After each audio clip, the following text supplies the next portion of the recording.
والآيس كريم بالكركديه والطعم خيال يا جماعة.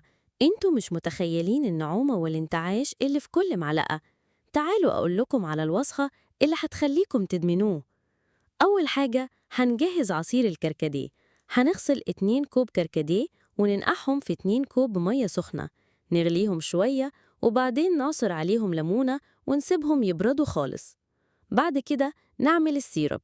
في حلة على النار نحط كوب كركديه ونص كوب سكر و3 معالق كبار نشا، ونقلب لحد ما الخليط يتقل ويبقى عامل زي المهلبية كده، ونسيبه يبرد. نيجي بقى للخطوة اللي هتدي الآيس كريم القوام الكريمي الرهيب.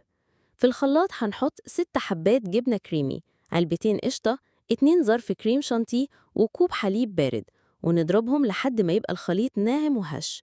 بعدين نضيف عليهم كوب ونص كركديه المركز اللي عملناه قبل كده، ومعاهم علبة حليب مكثف محلى، ونقلب كله مع بعض.